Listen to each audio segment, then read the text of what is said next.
Hola, avui us proposem un viatge 700 anys enrere per parlar de Simone Martini i la seva obra Sant Pere.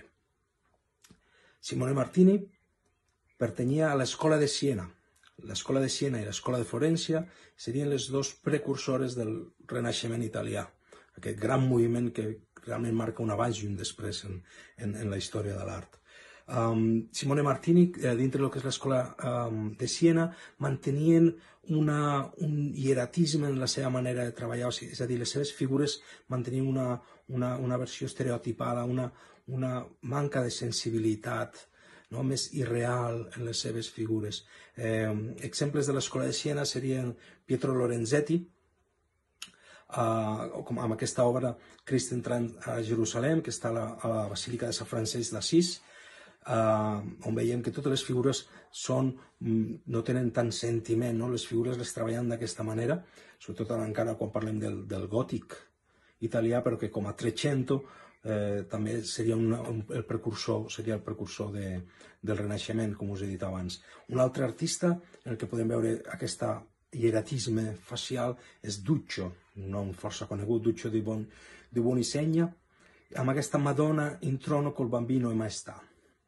La Madonna, la Verge amb el nen i el regnat.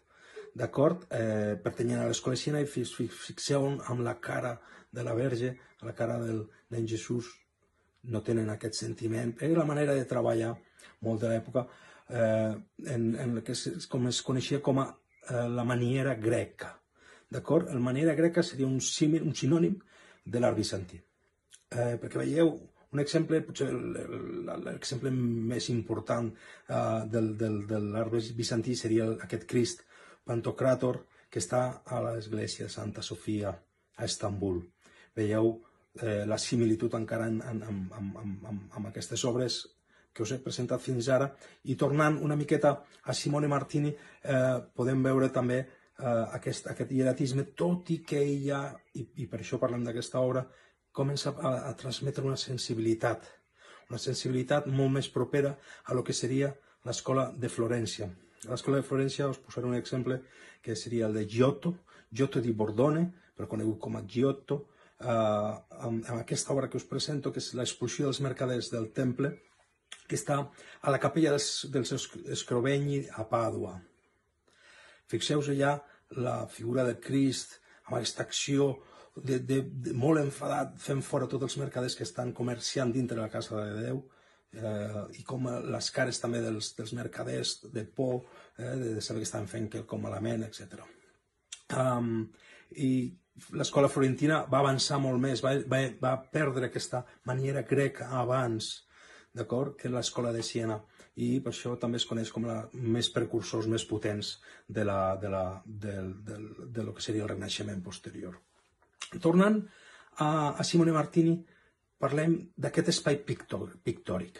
Fixeu-se aquest fons daurat, molt bizantí, evidentment, però fixeu-se en la figura de la cara de Sant Pere, que ja té una sensibilitat més gran, està transmetent ternura vers les altres figures que sortien. Això eren 5 retaules, amb Sant Ansaro, que és el patró de Siena, amb la Verge i el nen Jesús, amb Sant Andreu i Sant Lucas.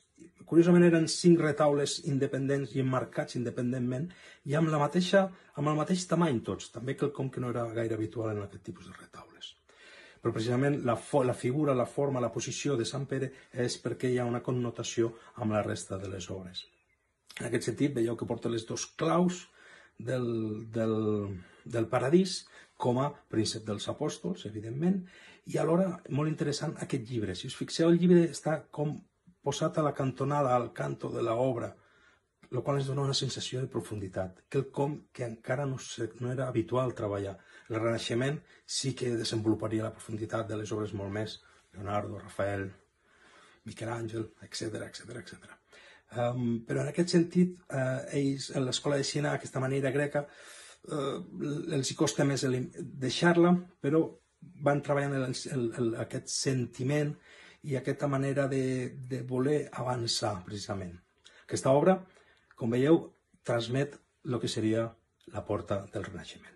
Espero que us hagi agradat. Novament, ens veiem la setmana que ve amb un altre quadre. Espero que interessant.